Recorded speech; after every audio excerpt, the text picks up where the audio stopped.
Ya, ahora sí. Telmo Herrera, un escritor recobrado. Voltaire escribió un ensayo sobre la tolerancia para enseñar a los hombres de su época una virtud elemental, fundamento de la convivencia. Telmo Herrera, un escritor, director teatral y artista gráfico, ha escrito una serie de novelas para mostrarnos lo que significa la experiencia del arte, el viaje, el amor o la amistad. Todas estas cuestiones, en la medida en que Telmo ha corrido muchos caminos, nos colocan delante la misma cuestión que ocupaba a Voltaire: cómo se componen o descomponen o recomponen las relaciones entre semejantes, considerando sus infinitas diferencias. Por eso mismo, la obra de Telmo está dominada por el lenguaje de la conversación y escrita desde el exilio, es decir, desde la metrópoli cosmopolita. Desde su contundente Papá murió hoy, pasando por La cueva y El cura loco, hasta Yolanda, me gusta escribir tu nombre, Telmo ha trazado un fresco de la experiencia vital, de la experiencia compartida. Esta experiencia, en la medida en que refleja, reflexiona y recuerda los encuentros con su familia, sus amigos del barrio, sus fantasías y obsesiones, sus compatriotas en el exilio, se convierte en una potente encrucijada de caminos, es decir, en una especie de esfinge. El escrito de Voltaire sobre la tolerancia aludía a la persecución religiosa que sufrían los protestantes en Francia. Tempranamente, los textos de Telmo se refieren a la incomprensión y desprecio que sufren los creadores en nuestros lares, a la violencia que proviene de militares y policías, a la obsesión y delirio amorosos con los que choca la religión y la moral. Por eso la obra de Telmo no es una recapitulación neutral de gentes y lugares, sino que en su elaboración denuncia y responde a esta falta de humanidad que representa imponer el silencio, imponer la verdad, imponer el deseo. Con Telmo hemos caminado por París, por Quito, por los pequeños pueblos del Ecuador. Su obra, como su conversación, carece de pretensiones pedagógicas. Es más bien constante filosofía, como los diálogos socráticos, como las enseñanzas de un griego que admira la belleza del mundo y habla sobre la muerte y el amor. Pues yo quería leerles esta pequeña reflexión y decirles que lo que hemos preparado es una lectura de unos capítulos, de unos fragmentos de Yolanda, me gusta escribir tu nombre, que es una novela muy extensa que está escrito Telmo y que pues estamos publicando en esta revistilla que se llama El Criticón, que es una revista que tiene intención humorística. Entonces aquí hemos comenzado a publicar fragmentos de esta novela y durante este año pues seguiremos publicando fragmentos de la novela. Una novela muy larga, tiene 1500 páginas. Entonces aquí lo que yo hago es escoger pequeños fragmentitos que tienen cierta unidad para pues contar que la novela existe, ¿no? Esta novela, además, bueno, no sé si tú quieres leer uno de los fragmentos. Bueno, buenas tardes. Gracias, compañero, por habernos invitado. Y con este trayectoria, todo lo que has hecho hasta hoy, lo que seguirás haciendo. Y te agradezco por la invitación. Gracias a Mónica Sarmiento también que me presentó. Bueno, ya te conocía, pero te volví a ver hace los años y gracias por invitarnos. Verás, Yolanda, efectivamente, Yolanda es una novela que la empecé a escribir en el año 2010.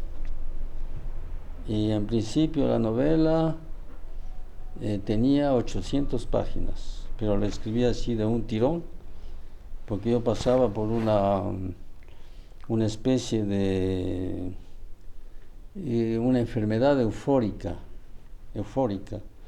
que no sé si enfermedad, pero me obligaba a escribir todo el tiempo.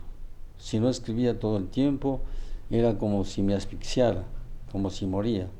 Entonces la Yolanda la escribía, era casi una especie de bote salvavidas para poder salir de esa angustia permanente que tenía la necesidad de escribir. Si no escribía me moría, tan simple como eso, ¿no? En lo que yo llamo depresión alucinatoria. una depresión, porque yo sé que las depresiones te hunde, te baja y te quedas paralítico durante... Yo conozco muchos depresivos que hacen un montón de cosas, hacen un montón de proyectos, viven una euforia de vida total y de pronto se desinflan y quedan como mamotretos, como muñecos durante 5 o 6 meses y no mueven ni un dedo, lo que se llama la verdadera depresión.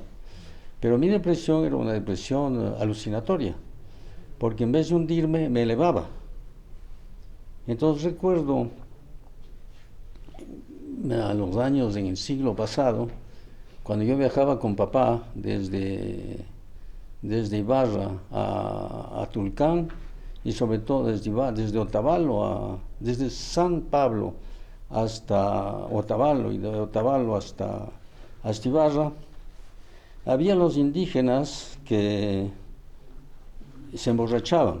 Bueno, digo indígenas porque eran indígenas, tienen el poncho, todo eso, pero ellos se emborrachaban. El borracho generalmente camina mirando hacia el suelo, y los indígenas de ahí no miran hacia el suelo, miran hacia el cielo, porque están con el poncho así, miran así. Entonces yo digo, es una... luego con los años me doy cuenta, digo, ¿por qué un borracho normal cabecea y mira el suelo? Y gente que yo había visto por ahí, que estaba en la mitad de la carretera, no había la autovía, era una carretera empedrada además, empedrada, muy pequeña, entonces los indígenas iban con el poncho así, y con la cabeza arriba así, y como que si estuvieran viendo las nubes, viendo el cielo. Y ahí me digo, bueno, posiblemente que tomaban champiñones alucinógenos, o tomaban ayahuasca, o fumaban marihuana, o el aguardiente que tomaban tenía algún alucinógeno, porque no es posible que un simple borracho mire para arriba. Entonces yo, cuando tuve esta especie de depresión alucinatoria, digo, bueno, ¿qué pasó? Era como si hubiera estado alucinado. Yo siempre miraba hacia arriba, nunca miré hacia abajo. No tenía ganas de dormir, no tenía ganas de hacer el amor, era solamente, tenía ganas de escribir. Y Yolanda, me gusta escribir tu nombre, le escribí de un solo tirón, me duraría 1 año más o menos de depresión, que yo estaba dale, y lo que me salvó de esa depresión es que yo tengo 2 hijos. Entonces el hecho de tener 2 hijos, eso te vuelve la realidad. Es decir, no puedes vivir en la locura, no puedes, ¿no? Tenía 2 hijos menores, yo tenía que ocuparme de ellos, tenía mi esposa, y bueno, había que estar en la casa, ¿no? Entonces y al mismo tiempo yo hacía teatro, tenía que dirigir teatro, estaba también con las presentaciones de pintura, los vernissages por aquí, vernissajes por acá, un whisky por aquí, un whisky por acá. Y durante toda esa época de 1 año me dediqué a escribir Yolanda, me gusta escribir tu nombre. Una vez que la terminé, la guardé y no quise saber nunca más, porque la depresión ya se acabó. Y luego tenía miedo de volver a la novela, porque me decía, ¿qué pasa si vuelvo a caer en esa depresión alucinatoria? Y con temor la abría, la computadora, leía un poco y luego la volví a cerrar, porque me asustaba lo que yo había escrito, porque le escribí en un estado que ni yo mismo me había dado cuenta que yo había escrito. Yo digo, estos horrores escribí yo, esto escribí yo. Entonces ahí me sitúo en yo digo, el escritor es el que escribe, o alguien nos dice que escribamos. Y eso yo creo que muchos escritores deben ponerse, cuestionarse eso, ¿no? ¿Quién escribe? Yo digo, será por eso que no soy pretencioso y que soy lo que soy, porque yo sé que alguien me dictó esa novela. ¿Pero quién? La depresión alucinatoria, ese personaje de dónde vino, quién es un extraterrestre. Pero cuando volví a leer, digo, interesante lo que he hecho, ¿no? Y cuando dirijo una obra de teatro me pasa igual. Yo dirijo una obra de teatro y luego cuando ya le veo en tanto que espectador, me digo, eso hice yo. Dice, llegué a ese tipo de locura de montaje. Y bueno, total. Entonces, cuando pasado el año, de vez en cuando he revisado la novela y yo decía, pero aquí falta algo, aquí falta algo, aquí falta algo, aquí falta algo, y le seguía aumentando, le seguía aumentando, le seguía aumentando, hasta el año 2018, cuando la novela le di por terminado. Y el editor de Culturas de Sevilla me dijo, Telmo, la novela la publicamos. Ok, pero el problema apareció la pandemia. Y la pandemia, eso jodió a mucha gente. Bueno, eso lo jodió a muchos, ¿no? Muchos se murieron, como todos nosotros sabemos, y la novela quedó ahí. Ya, sí, económicamente, la librería también, la casa editorial tampoco funcionaba muy bien, todo se fue a un chaquiñán, todo lo que habíamos pensado hacer, y desde 2018 andamos con la idea de querer publicar la novela.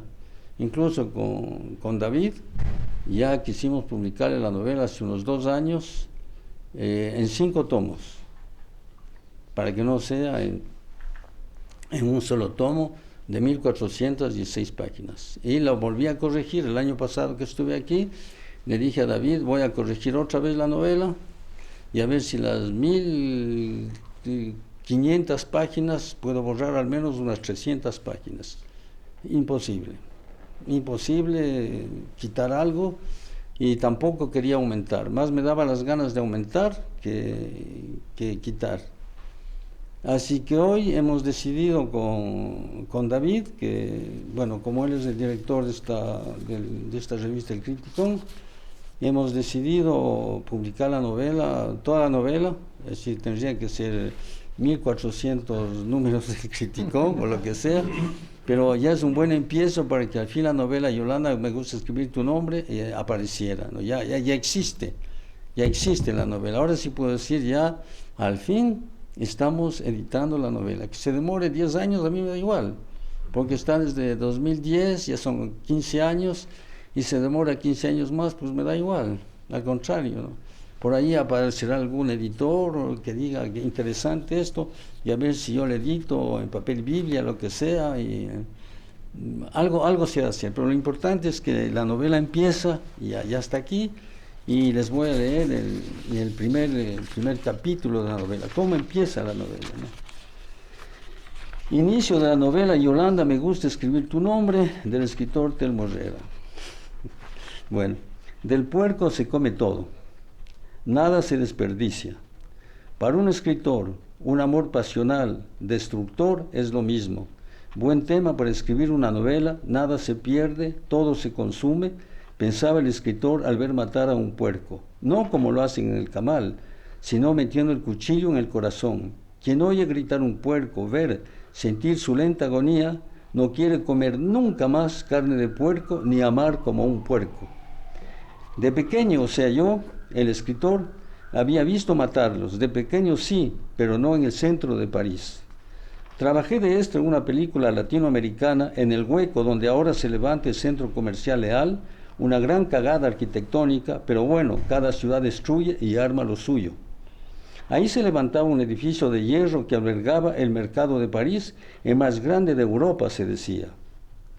A la Tour Eiffel quisieron darle el mismo trato, ventajosamente que por esos años apareció la radio y se la necesitaba como antena. A Leal yo la vi a medio deshacer. Lo que no pudo hacer la guerra, lo hacía la política. Leal, centro neurálgico de París, ahí todas las etnias se dan cita, además mercachifles, droga, buen gusto y mal gusto, todo circula. Un desfile permanente de moda parisiense y de cada lugar del mundo. Por debajo de Leal circulan los metros y RER es el hormiguero de la ciudad. En el hueco que dejaron al desmantelar Leal, algo así como ahora es el vacío de las Torres Gemelas de Nueva York, se filmaba una película y necesitaban extras que pudieran soportar la escena de la matanza de un puerco. No pensé que la escena me revolvería el estómago, miedo, disgusto y asco, luego frenesí. Al entrar el puñal en el corazón del puerco, yo sudaba frío. Por algo uno deja de ser niño. Sí, de niño yo había visto matar puercos, pero no en el centro de París. Los extras fuimos estudiantes mexicanos y andinos. Cuando el cuchillo entre, anunció el director y productor de la película, que ninguno de ustedes cierre los ojos, solo tenemos un puerco. Escena de horror. Luego, había que degollar una paloma. Yo tuve que hacerlo. Tú tienes cara de haber degollado palomas, sonrió el director. También perseguimos a decenas de ratas y las matábamos y rematábamos a palazos. Mis manos, como las de Lego y Maybeck, quedaron manchadas de sangre. De todos modos, yo degollaba la paloma, veía matar un puerco y acorralaba ratas o suprimía a mi compañera, a Yolanda. El momento en que entraba el cuchillo en el corazón del puerco, yo veía a Yolanda, ella acostada, piernas abiertas, haciendo el amor con su amante. Yo, degollando la paloma, torcí el pescuezo de Yolanda. Lo hice con gusto, sonrisa de sádico en los labios. Perseguir, acorralar y matar ratas fue lo más fácil. El que mata una vez, lo hace dos y cuantas veces quiera, afirman los que ya lo han hecho, entre ellos militares, policías, políticos, asesinos. Los extras que filmamos las escenas, creo que llegamos a alcanzar un alto grado de locura. Esto es el inicio de la novela, los primeros párrafos.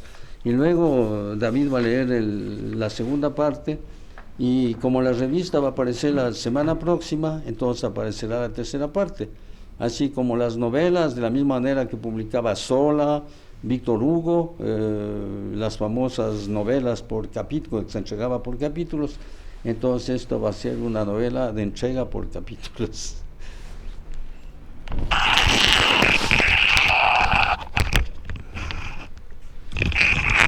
Bueno, quienes están esta tarde aquí conocen ya a Telmo, pero de pronto hay alguien que no lo conoce, entonces voy a comenzar leyendo la breve biografía que sale aquí. Telmo Herrera, Ecuador, 1948, novelista, poeta, dramaturgo y artista gráfico. Desde 1973 reside en París, donde ha trabajado gran parte de su obra literaria. En 1984 quedó finalista del Premio Nadal con su novela Papá murió hoy, que volvió a publicarse en 2001. Es autor de las novelas La Cueva, Lucero y El cura loco y las 37 vírgenes de Santa Rosa. Bueno, yo voy leyendo, he leído en realidad la mitad de la novela, pero ahora estoy leyendo de nuevo desde el comienzo para ir escogiendo fragmentos para poder publicarlos. Dice, el sobrino del tío loco, que algunos le llaman por su verdadero apellido, sobrino, o sea yo, apellido medio raro, chistoso a la vez. Sí, mi apellido es sobrino, así como otros se llaman Cuadrado, Redondo, Primo, Alpargata, Casado, Arrimadas, Tapia, Olvido, Matón, Carnicero. Sobrino, o sea yo, paseándome con 3 amigos andaluces, Carlos, José María y Juan, volví a ver a Yolanda en la explanada de Trocadero. Al verla tan bonita y sexy, el corazón volvía a convertirse en un vaso de cristal que lo habían tapado con la mano. Mucho más fuerte que eso, un sacerdote maya o azteca me arrancaba el corazón y lo mostraba victorioso a los turistas. Apocalipsos de Mel Gibson. Me quedé sordo, inválido y mudo a la vez. Yolanda, supuse, ya no vivía con el Golondrina. Se había instalado con un negro que en esos momentos tocaba la marimba. Tocaba muy bien el moreno de mi país, además acróbata. Corría, se lanzaba al aire, salto triple, caía de pie, siempre de pie. Yo quería que se rompiera una pierna, no por él, para ver la reacción de Yolanda, para ver si Yolanda tenía un corazón capaz de amar. Llovían los aplausos y monedas. Al mismo moreno meses después le volví a ver, en el mismo sitio, sin Yolanda esta vez. La que le acompañaba era una rubia despampanante, alta, seguramente modelo de ojos azules. El moreno de mi país con otros morenos bailaban la capoeira. Torso desnudo, musculoso, dentadura perfecta, sonreído. Uno de mis amigos andaluces dijo la primera vez que lo vimos, si así de musculosos son los brazos y el torso del tío ese, ¿cómo será la polla? El chocho y el culo de su compañera será tan grande y usado, como cuentan, había sido el de Mesalina. Me hirió lo que decía mi amigo andaluz. A ninguno de mis 3 amigos les confesé que yo conocía a Yolanda, que había sido mi mujer, amiga, amante, todo eso ella había sido para mí. Yolanda no había cambiado, no había engordado ni enflaquecido. Eso sí, cada vez más sexy, la edad y la experiencia seguramente. La felicidad cuando se ama de verdad no engorda ni enflaquece, me había susurrado más de una vez Yolanda. Mi María Félix, como en la película Enamorada y la cucaracha, bellísima. Ella, mi Yolanda, en lo suyo, mirando a su negro, ni se daba cuenta de mi presencia o se hacía la que no me había visto. Yo estaba que me moría de celos por ella. Perra, dije, entre los dientes, zorra. A la mente volvieron los versos de Baudelaire, la pierna al aire como una perra lúbrica. Ahí se acaba el... Pues este es un fragmento. En realidad este es el capítulo 2, que es cortito, pero...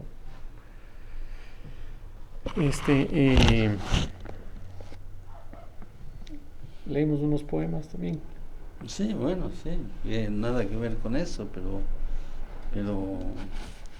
bueno, este último libro que, como bien lo señaló David, escribo poesía. Bueno, ahí en la biografía faltan 2 cosas. Lo que puso, hay 2 novelas, una novela que se llama Al Margen, que se editó en Sevilla por la editorial Extravertida, y también un libro que se editó en la Casa de la Cultura del Carchi, que se llama El Mirón. Una novela que y yo la presenté aquí cuando hubo la segunda Bienal de Novela aquí en Ecuador. La presenté, en ese momento yo la había acabado de editar, creo que con Michelena, Javier Michelena, en Paradiso. Ya creo que se editó la novela La Cueva, y yo le digo, mira, yo tengo una novela que se llama El Mirón, y a ver si esta le mandamos para el premio. Y bueno, no resultó, no pasó nada con la novela El Mirón, y alguien que la había leído dice, eso no se puede publicar aquí en el Ecuador, porque a nosotros, a los hombres, nos tratas como una basura, nos tratas de machista, de perversos, que tratamos de las mujeres así, y por aquí y por acá. Le dijo, pero esos son. Le digo, es el macho quiteño, que no joda. Dice, sí, pero no puedes degradarnos tanto. Entonces, eso era más o menos la idea, ¿no? Y la novela El Mirón, el Ramiro Almeida, director de la Casa de la Cultura del Carchi, que dijo, yo te edito la novela. Y me editó la novela y está editada no la tengo aquí, se la editó allí en la Casa de la Cultura. Y luego tenía otros poemas, este poemario, Fax Teatro Te Quiero, que también son unos poemas que yo llamo poesía directa, que no tiene metáfora, es poesía directa, y entre comillas. Y también este libro lo quise publicar aquí en un momento dado, pero un editor me dijo, eso aquí no va, tienes que rimar, tienes que volver a la poesía, lo que es la poesía. Entonces yo digo, ¿qué es la poesía? Entonces, y casi me responde lo que me respondió Becker, poesía eres tú. Le dije, gracias. Bueno, total. Y la novela no se editó. Este Fax Teatro Te Quiero, y el Ramiro Almeida me dijo, yo te edito el libro. Entonces esto me editó, hizo una primera versión, Fax Teatro Te Quiero, que se editó en la Casa de la Cultura del Carchi, con una foto de mi amigo el pintor Carlomán Villota, que está ahí sentadito. Y esta es la primera versión. La Mónica Sarmiento es una gestora cultural que trabaja en Nueva York, es profesora universitaria, y ella me contactó para ver si podíamos editar un libro de poesía en Nueva York. Había los 80 años, creo, de la muerte de Miguel Hernández, del poeta español, y dijo, Telmo, ando buscando un poeta ecuatoriano, un poeta del Ecuador, y dice, yo te he escogido a ti, conozco tu poesía, conozco la novela que haces, y te he escogido a ti. Y me publicó un libro de poemas que se llama Desde la capital de los Margenios. De la capital Los Majeños, también ahí vuelvo a mi amigo Carlos Mamillota. Él estuvo en París, y en ese momento había un gran amigo mío, Mauricio Montalvo, que dijimos, bueno, yo tengo esos poemas, ¿qué tal si editamos esas novelas, esos poemas? Y esos poemas los hicimos casi de una manera artesanal. Hicimos 20 ejemplares, no más. Y el Caslomán hizo las ilustraciones originales. Los 20 libros eran ilustraciones originales. Y me acuerdo, estábamos en ese momento en contacto con Claude Cuffon, que era el traductor de las novelas de García Márquez, de Carlos Fuentes y todo eso. Y me dice, ¿qué están haciendo? Le digo, estamos haciendo esto. Dice, maravilloso, ¿cuánto cuesta? Y le dijimos 1.200 francos. Sacó ese rato la chequera y dijo, toma, te compro este libro, porque este tipo de libros ya no se hace. Luego fuimos a la librería, a la Galería Denel, ahí en París también, y Jacques Bonneau, que es el director de la Galería Denel, me dice, Telmo, ¿qué estás haciendo? Le digo, estamos haciendo esto. Vio el libro, dice, esto ya no se hace. ¿Cuánto cuesta? Le digo, 1.200 francos. Cogió ese ratito un cheque, dice, ¿les pago un cheque o dinero? Le digo, como quieras. Entonces dijo, les doy un cheque, y nos dio un cheque. Entonces fue mitad para Caslomán y mitad para mí. Y ese libro le presenté ese libro de suerte, me pidió Emmanuel Sinardet, que ustedes deben conocer. Tú debes conocer, Gladys, también, Emmanuel Sinardet, que trabaja en el Centro Ecuatoriano de Cultura, algo así, en la Universidad de Nanterre.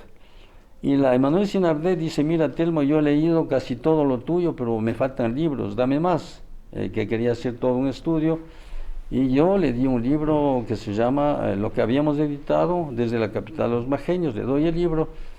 Y en un momento dado recibo una invitación de la Universidad de Nanterre que se va a editar, y me dice, ven porque voy a presentar tu libro. Y le digo, ¿qué libro?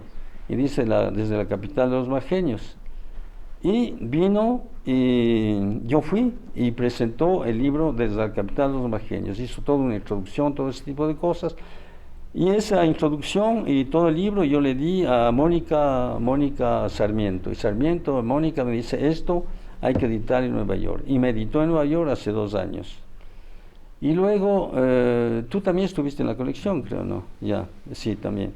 Entonces me dice, pero ahora queremos editar con una editorial neoyorquina, queremos editar otro libro tuyo. ¿Y qué libro me propones? Le digo, mira, yo te doy todo lo que he escrito, y le di Fax Teatro Te Quiero, que se editó en la Casa de la Cultura del Carchi, y dice, yo te edito.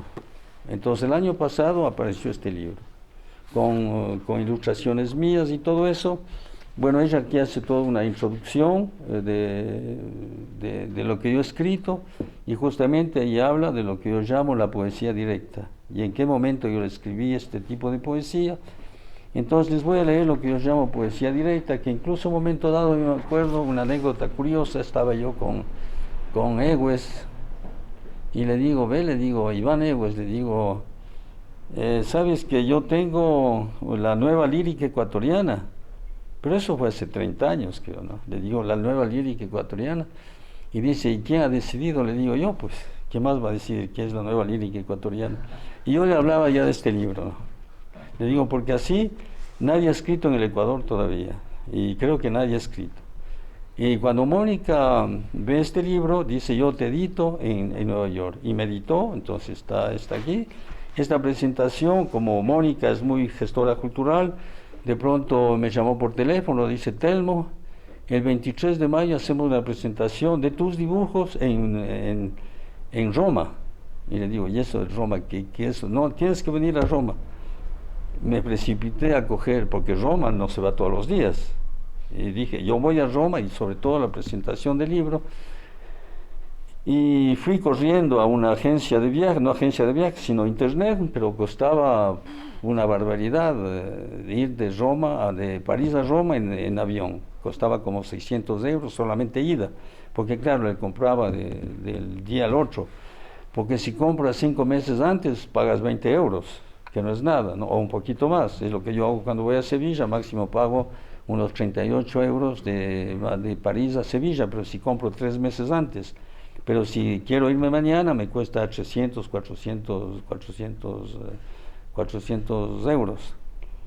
Y tuve que ir, me fui al tren, y en el tren me dijeron que había habido un deslave en el lado italiano y que los trenes no podían pasar de Francia a Italia.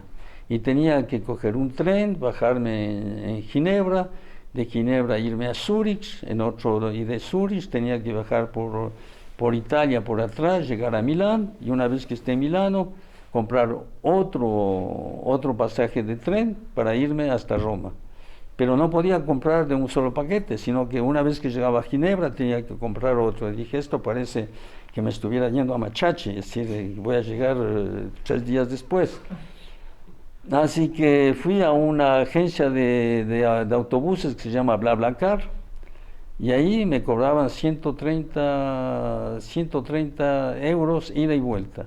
Pero son 24 horas que tiene que ir en autobús, pero con la ventaja que ahí no hay televisión. Ahí vas viendo el paisaje. Entonces los europeos han comprendido que si pones la televisión, embruteces a la gente. Es lo que hacen aquí con los autobuses, que embrutecen a la gente poniendo unas televisiones grandotas además. Por eso aquí yo no cojo la televisión, no cojo los autobuses, quiero decir. Y en la época de Correa, yo dije, Correa, si quiere hacer una buena acción para la cultura ecuatoriana, que elimines un decreto que prohibido poner las televisiones en los autobuses. Pero nadie lo va a hacer, ni Noboa, ni Correa, ni Luisa, nadie lo va a hacer eso. Porque hay golpe de Estado, porque todos los autobuses pertenecen a las Fuerzas Armadas del Ejército ecuatoriano, la mayor parte. Son jubilados del ejército, que son propietarios casi de todas las empresas de buses y de los trailers además. Bueno, esa es otra historia, pero no escribo novela política, ¿no? Entonces fui y aterricé en París, en Roma. Ahí presentamos el libro y al mismo tiempo yo llevé unos dibujos pequeños míos que también se expuso en una galería, y luego también había una exposición en Venecia. Eso tampoco no se puede decir no, es decir, comprar pasajes para ir a Venecia, una maravilla. Y ahí me enteré que en Venecia tienes que ir solo, no debes ir acompañado, porque es una ciudad tan linda, tan preciosa, que no puedes estar con la niña de tus ojos cogiendo de la mano, porque te hace perder el tiempo. Tienes que ir correr por aquí, por acá, y la niña de tus ojos va a decir, quiero ese pastelito, nada contra eso, quiero ese pastelito, me gusta esa placita mejor, me gusta esto, y lo mismo la mujer, si va con un hombre pierde tiempo, ¿no? Porque el hombre va a decir, mi amor, ven aquí, quiere darle un beso por aquí, un beso por acá, y lo que ella quiere conocer es Venecia, porque Venecia es una preciosura. Entonces hay que ir solo a Venecia, acompañado, en familia peor todavía, y con un perro mucho peor todavía, pero bueno, es otra historia. Entonces se publicó esta novela, este Fax Teatro Te Quiero, se editó y se presentó, quiero decir, en Roma, un día domingo que el Papa salió ahí a saludar, entonces yo con el sombrero blanco le saludaba así, y yo mandé a mi familia aquí una foto, digo, el Papa me está saludando. Mentira, el Papa ni se le ve. Y no sé si sería el Papa Juan Francisco que estaba ahí, porque no se le ve para nada. Ahí tiene una visera así, porque el sol viene por aquí, y él habló, pero bueno. Esa es la experiencia de Fax Teatro Te Quiero. Con Mónica Sarmiento, que hizo este libro. Entonces voy a leer 2 o 3 de estos, luego le pasaré a David si quiere leer 1 o 2. Entonces yo llamo esto poesía directa. Crepúsculo, ¿te gusta? Un poquito. Algo es algo. Mañana será mejor. ¿Contenta? Sí, un poquito. Me gusta que tú hayas sido el primero. Tenías miedo, ¿sabes? Tenía miedo, ¿sabes? Mucho miedo. ¿Lo notaste? Cariño. Mañana me dolerá menos, no me arderá tanto, porque ahorita quema, me arde mucho, mi amor. Es el poema, nada más. poemas directos. Entonces, aquí le veo otro que se llama Fax 48. Mírame, mírame, mírame por favor. No cierres los ojos, cariño, mírame. No los cierres que pareces muerto. Mírame, mírame, mi amor, mírame. ¿Qué te pasa? Abre los ojos, mírame. ¿Por qué haces todo ese ruido? Mírame, mírame, mírame. ¿Qué te pasa, mi amor? Dime lo que te pasa. ¿Por qué todo ese ruido? Ay, que me haces daño. Suéltame, mi vida, suéltame, suéltame, suéltame, que me vas a matar. Suéltame, ay, que me duele, me haces daño, no me hagas daño. Ay, me arde. Suéltame, suéltame, suéltame, que me arde, ay, me duele mucho, mi amor, suéltame, te digo, te araño si no me sueltas, ay, Dios mío, tus jadeos me van a matar. Poesía directa.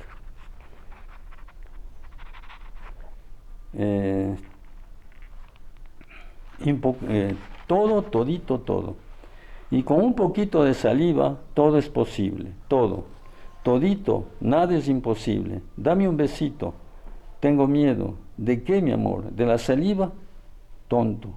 Pero, mi amor, te lo repito, con un poquito de saliva, con un poquito nada más, todo es posible, todo. Todito, nada es imposible. Dame un besito. ¿Me quieres?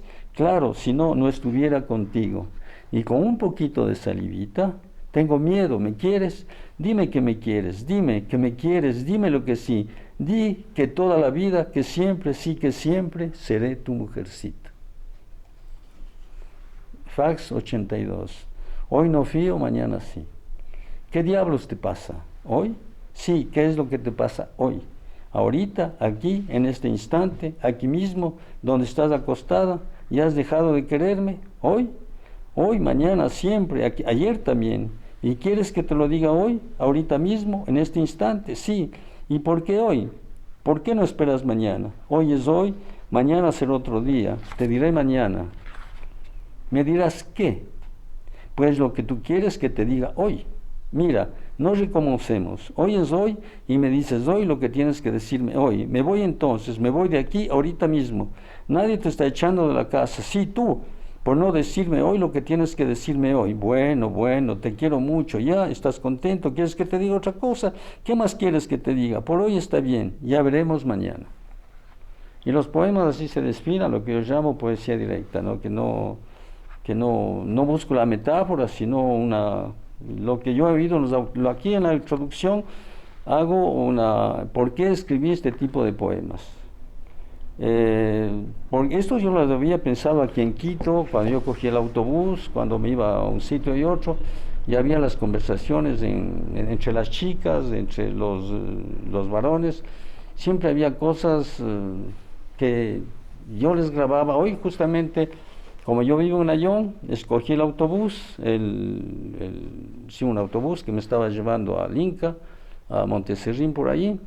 Y justo ahí está dos chicas colegiales universitarias, salían de la universidad, de ese horror que han construido ahí, que se llama la UDLA, un horror arquitectónico, quiero decir, que construyan universidades, me parece bien, no privadas, pero bueno, si quieren construir universidades, pero donde han construido la Universidad de las Américas, me parece un error arquitectónico, porque están comiendo la quebrada. Bueno, eso no es de extrañarse, porque en Quito las quebradas nos venimos comiendo desde hace 30 años. Había 7 quebradas en Quito, no hay una. Y cuando hay deslaves, pues ya sabemos lo que pasó aquí arriba por la Gasca, ¿no? Y en Ayón también ya están comiéndose todas las quebradas empezaron ahí con el cementerio ese de lujo de los, ¿cómo se llama?, de los Montes de los Olivos. Construyeron ahí creo que empezó todo, ¿no? Hasta los muertos tienen una vista, y no al cielo, sino al infierno abajo, porque vivir en Cumandá y en Cumbayá debe ser un verdadero infierno, porque cómo sales de ahí hasta Quito, debe ser un verdadero infierno. Venir por la avenida Guayasamín, todo eso, o subir por el otro lado, los que viven ahí, pobrecitos, me da pena, ¿no?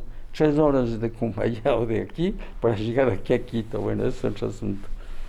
Y entonces había 2 chicas que estaban ahí, y dice, estaban chupando un helado, y dice, y sabes, me comí un coco.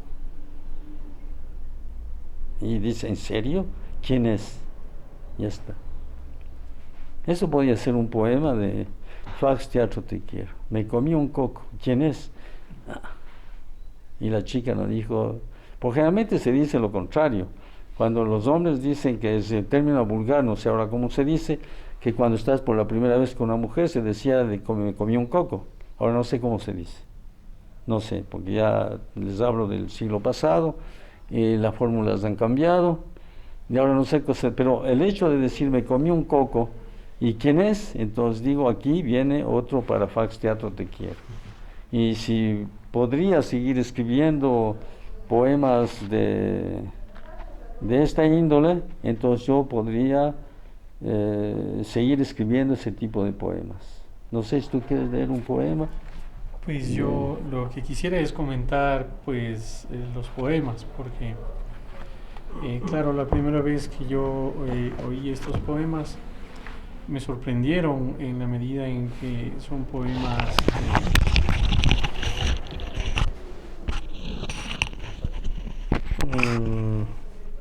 pues muy humorísticos, y son poemas como por eso mismo ajenos a cualquier como solemnidad, incluso a cualquier intención abiertamente como metafórica o lo que uno podría imaginarse o lo que a veces uno se imagina que puede ser la poesía, con metáforas, con y que tiene que demostrar de alguna manera algún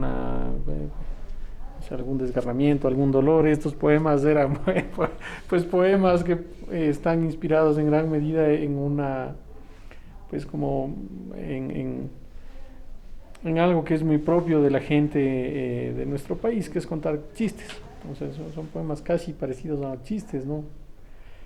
Y eso me parecía como una virtud, es decir, bueno, un poema presentado de tal manera que está entre los límites de lo humorístico, de lo como esto que nos acaba de contar Telmo, de lo epigramático, de incluso el dicho sabroso. Entonces, cuando yo leí me interesaron mucho los poemas, porque claro, eran poemas que cuentan estas pequeñas historias desenfadadas, directas. Claro, por eso también Telmo dice es poesía directa, no tiene intención como de adornar o de revolucionar la realidad, sino que incluso es capaz de recoger lo que la gente habla en la parada del autobús, pero no con una intención como filosófica o digamos falsamente filosófica, sino tal como sucede en la conversación ordinaria. Habla una pareja o hablan estas dos adolescentes. Claro, en la poesía de Ecuador hay ciertos autores que por ahí tocan la cuestión humorística, pero de esta manera yo la verdad no había leído que alguien tenga esa inclinación, a esa forma de escribir.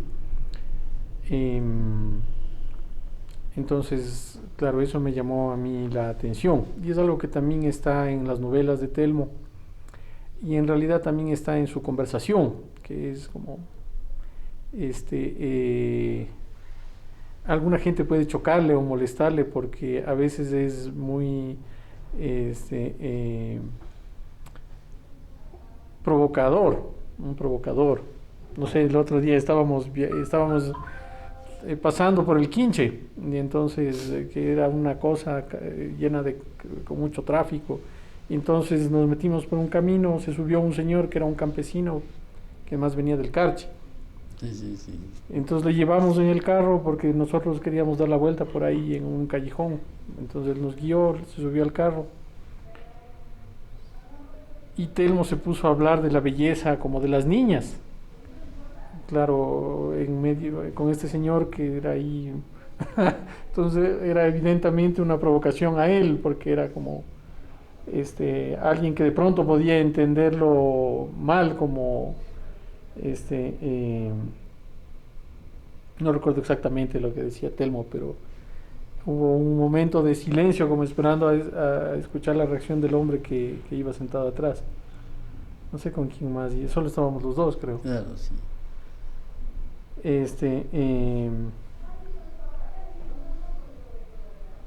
entonces esa es una, digamos, una cualidad de esta literatura que además es poco comprendida o poco tolerada en nuestro medio, porque por lo general esperamos como que el autor haga alabanzas, que el autor proponga soluciones, pero no esperamos que nos provoque, y además en esta cuestión que siempre o que ahora ya es casi como imposible de vulnerar, que tiene que ver con lo políticamente correcto. Es decir, hay cosas que mejor no se dicen porque no sabemos si el otro se va a molestar, pero este autor que está aquí las dice en los libros y las dice cuando conversa, entonces eso es algo notable. Por eso yo en el escrito que les leía comenzaba hablando de la tolerancia, porque bueno, la primera vez que conversábamos con Telmo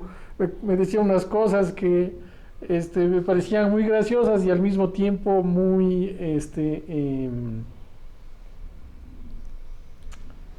¿cómo se podría decir? A mucha gente le podrían chocar, pero a mí no me chocó, más bien me pareció que era